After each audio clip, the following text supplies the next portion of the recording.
Morning बच्चों, देखिए हम आपको क्लास 8 की इंग्लिश पढ़ा रहे हैं। Lesson 3 gleaming past, gleaming of the past. तो ये है आपकी mystery. At a function in Delhi, मतलब एक फंक्शन दिल्ली में हुआ था, तब की बात है। ओ माई कंट्री मैन, तब लता मंगेशकर ने ये गीत गाया था। Oh my country man let's your eyes fill the tears, tears means स्वाति, फिल मीन्स भरे हुए। As you recall, recall means याद करना। The sacrifice of the Indian mystery. देखिए, ओ मेरे वतन के लोगों जरा आँख में भर लो पानी, जो शहीद हुए हैं उनको ज़रा याद करो कुर्बानी। ये गीत उन्होंने गाया हुआ था। कौन सा गीत गाया था? ओ मेरे वतन के लोगों, ओ मेरे कंट्रीमैन में सोचा ना, ओ मेरे वतन के लोगों, ओ मेरे वतन के लोगों जरा आँख में भर लो पानी, जो शहीद हुए हैं उनको ज़रा याद करो कुर्बानी। ये गीत वहाँ गाया था। अब देखिए सेकेंड नंबर है द कंट्री कन्क्यूज्ड। ठीक है, with his superior weapons, weapon means superior weapons में तो आधुनिक हथियार। The Britain's East India Company was extended its power in 18th century in India. With its superior weapon, आधुनिक हथियारों के साथ Britain's East India Company was, मतलब अंग्रेजी Britain's East India Company extended its power in, power में शक्ति 18th century में, 18वीं शताब्दी में भारत में। तो आधुनिक हथियारों के साथ ब्रिटेनियस ईस्ट इंडिया कंपनी अपने आधुनिक हथियारों के साथ 18वीं शताब्दी में भारत में अपनी शक्तियाँ 18वीं शताब्दी में भारत में फैला रही थी।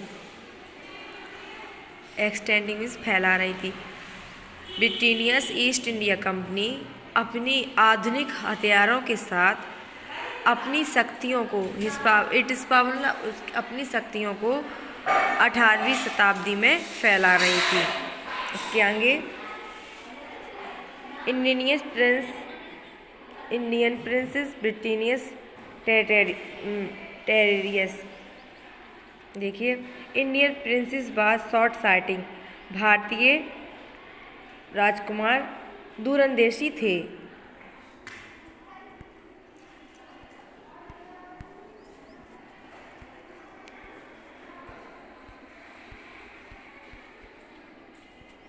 भारतीय राजकुमार दूरंदेशी थे।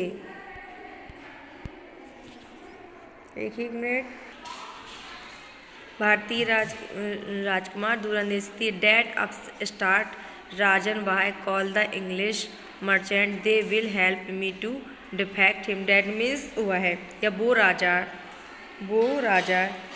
मेरे मर्चेंट मीन्स होता सौदागर। ठीक है, वो राजा, मैंने अंग्रेज सौदागरों को बुलाया है। वो राजाओं को मैंने अंग्रेज सौदागरों को बुलाया है, वे उसे हराने में मेरी मदद करेंगे। डिफेक्ट मीन्स हराना, वो उन्हें हराने में मेरी मदद करेंगे। मैंने उन अंग्रेजी राजाओं को बुलाया है, राजन साहब, मैंने उन अंग्रेजी राजाओं को बुलाया है जो उन्हें हराने में मेरी मदद करेंगे।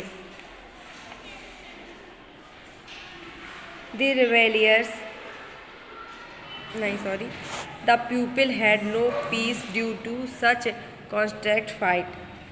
लोगों को ऐसा लगता है कि लगातार लड़ाइयों के कारण बिल्कुल शांति नहीं थी। Piece means Shanti.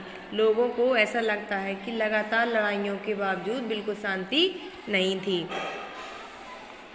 The rebellious helped the East India Company and it could easily subdue Indian princes one by one. Rebellion means दुश्मनियाँ। ये दुश्मनियाँ ईस्ट इंडिया कंपनी को फ़ायदेमंद हैं। ये या सहायक है, ये भी कह सकते हैं। ये दुश्मनियाँ ईस्ट इंडिया कंपनी को क्या है, फ़ायदेमंद रही हैं, और एक के बाद एक उसके भारतीय राजा समाप्त होते जा रहे हैं।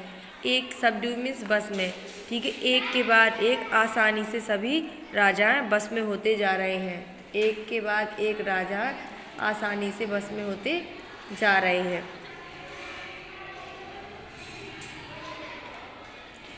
ये a far seeing ruler like the brave Tipu Mysore fights the Britain's till he died fighting. A far seeing मतलब एक दूर से देखने का, रूलर मतलब एक दूरंदेशी राजा, एक दूरंदेशी राजा। The brave means Bahadur, Bahadur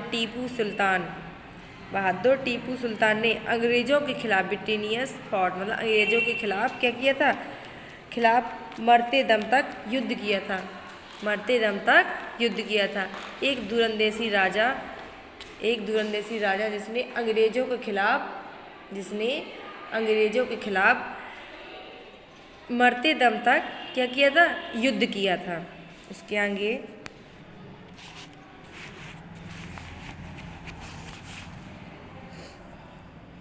thanks god there is peace in the country now. भगवान का शुक्र है, there is peace in the country now. अब भारत मतलब अब देश में शांति है, अब देश में शांति है। भगवान का शुक्र हो है जो अब देश में शांति है। No more war and no looting white thugs. अब ना कोई युद्ध नहीं होंगे, अब कोई युद्ध नहीं होंगे और ना ही कोई ठग और पिंडारियों द्वारा लूट मार होगी। अब ना कोई ठग और पिंडारियों द्वारा लूट मार होगी। It is God who sent the witness. इन्हें भगवान ने ही, इन अंग्रेज़ों को भगवान ने ही भेजा है, इन अंग्रेज़ों को भगवान ने अंग्रेज़ों को भेजा है। Our destiny is linked with them. Our destiny means मतलब किस्मत, हमारी किस्मत उनसे जुड़ी है, हमारी किस्मत उनसे जुड़ी है।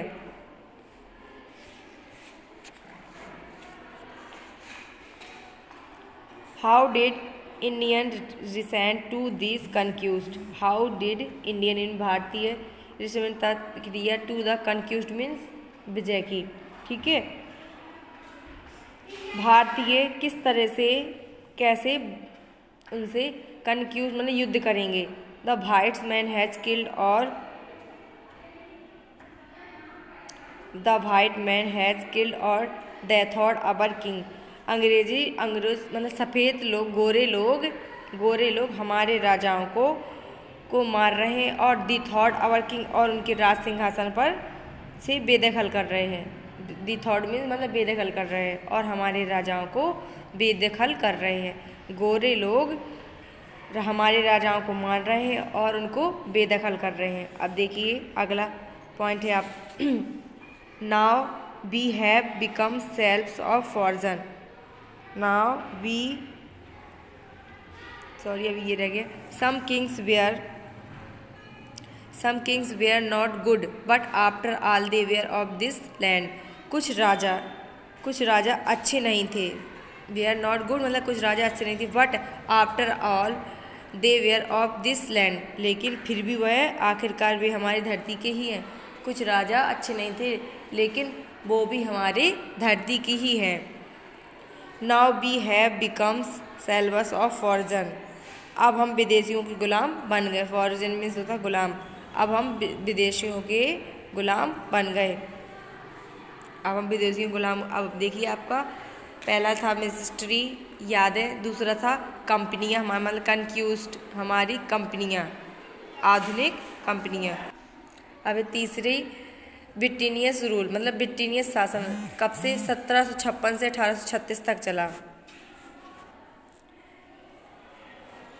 रिलीजियस लीडर मतलब धार्मिक नेता prized idea like untouchability and child marriage. धर्म के शिक्षक गलत धारणाओं जैसे छुआछूत, अनटचबिलिटी मीन्स होता छुआछूत और चाइल्ड मैरिज मीन्स होता बाल विवाह। धर्म के शिक्षक गलत धारणाओं जैसे छुआछूत और बाल विवाह का विचार कर रहे थे, anyone who cross the sea loss his religion. जो कोई भी इस समुद्र को पार कर जाएगा, पार जाएगा और अपना धर्म खो देगा या अपना धर्म भ्रष्ट कर देगा। जो कोई भी इस समुद्र को पार जाएगा वो अपना धर्म नष्ट कर बैठेगा।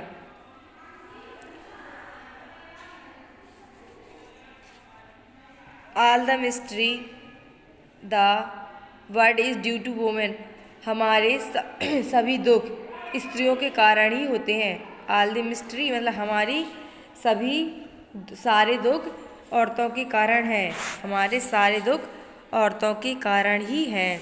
All the misery in the world is due to women, हमारे सभी दुख औरतों के कारण ही है। The truth was that Indian had lost self respect, the Britons scorned them. The truth means सच, यह सच है। The truth was that Indians had lost self respect means स्वाभिमान, द ब्रिटेनियंस स्कॉर्नड देम। यह सच है कि हिंदुस्तानी अपना स्वाभिमान खो चुके हैं, यह सच है कि भारतीय अपना स्वाभिमान खो चुके हैं। अंग्रेज उसका फ़ायदा उठा रहे हैं, और अंग्रेज उसका क्या कर रहे हैं, फ़ायदा। स्कॉर्नड मीन्स फ़ायदा उठा रहे हैं, स्कॉर्नड मीन्स फ़ायदा उठा रहे हैं, और अंग्रेज उसका फ़ायदा उठा रहे हैं।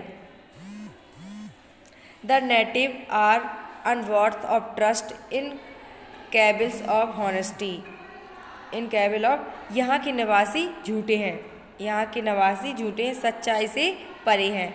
ऑनेस्टी इन कैबल्स ऑफ हॉनेस्टी मतलब सच्चाई से परे हैं। True your honour but I am honest, लेकिन यह सच है परंतु, यह सच है सरकार परंतु मैं सच्चा हूँ। मतलब जो आदमी कह रहा है यह सच है सरकार, लेकिन ऑनर मीन्स होता है सरकार, लेकिन मैं बिल्कुल ईमानदार हूँ, मैं बिल्कुल ईमानदार हूँ। Being merchant the Britons wanted quick profit, their heavy tax force farmers to abandon their field. Being merchant मतलब सौदागर, ब्रिटेनियंस वांटेड मीन्स चाहते थे, क्विक मीन्स जल्दी, प्रॉफिट मीन्स लाभ। अंग्रेज मतलब ब्रिटेनियंस सरकार सौदागर होने के कारण अंग्रेजों को जल्दी फ़ायदा चाहिए था, सौदागर होने के कारण अंग्रेजों को अधिक या जल्दी फ़ायदा चाहिए था। Their heavy tax force farmer to abandon their fields, उनकी भारी करों के कारण किसानों ने अपनी ज़मीन, किसानों से अपनी ज़मीन छीन ली। भारी मतलब अधिक कर के कारण किसानों की ज़मीन छीन ली, उन्होंने किसानों की ज़मीन छीन ली। But your man are taking all my crop, परंतु आपके आदमी मेरी सारी फसल ले जा रहे हैं, लेकिन आपके आदमी मेरी सारी फसल ले जा रहे हैं। You are still in arrears if you do not pay next week I will send you to jail. यदि तुम कर्जदार हो, अरेस मीन्स होता है कर्जदार, तुम हमारे कर्जदार हो, तुम अभी भी कर्जदार हो। यदि यू डू नॉट पे, यदि तुम अगले सप्ताह मेरा पैसा नहीं चुकाओगे तो I will send you to jail, मैं तुम्हें जेल भेज दूंगा, तो मैं तुम्हें जेल। स्टिल फिर भी the Britons invented other method with give them more profit, फिर भी अंग्रेज़ों ने फ़ायदा कमाने के लिए और तरीके आजमाए या प्रयोग किए, परंतु अंग्रेज़ों ने फ़ायदा उठाने के लिए और भी तरीके आजमाए। The good merchants in England should not have any import duty when brought into the India. England में बनाने वाले सामान को भारत में बिना आयात ड्यूटी के भेजा गया। इम्पोर्ट ड्यूटी मीन्स आयात ड्यूटी की, ठीक है, आयात ड्यूटी से भेजा जाए। इंग्लैंड में बनाने वाला सामान भारत में बिना आयात ड्यूटी के भेजा जाए। एक गुड आइडिया, बहुत अच्छा तरीका है। The East India Company's law began the crips Indian industries. East India Company ने कानून से हिंदुस्तानी उद्योग चरमराने लगे मतलब गड़बड़ाने लगे। क्रिप मिल से तो चरमराने लगे। ईस्ट इंडिया कंपनी के कानून हिंदुस्तानी उद्योग चरमराने लगे।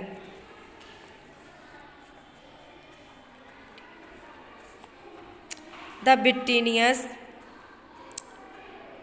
ब्रिटेनियंस policy ruin the expert artist and their business. अंग्रेजों ने कुशल कारीगरों के अंगूठे कटवा दिए। अंग्रेजों ने कुशल कारीगरों के अंगूठे कटवा दिए। देखिए आपका थर्ड हो गया, अब है फोर्थ राम मोहन राय जो आपको फिर पढ़ाएंगे। आज के लिए इतना ही काफ़ी है।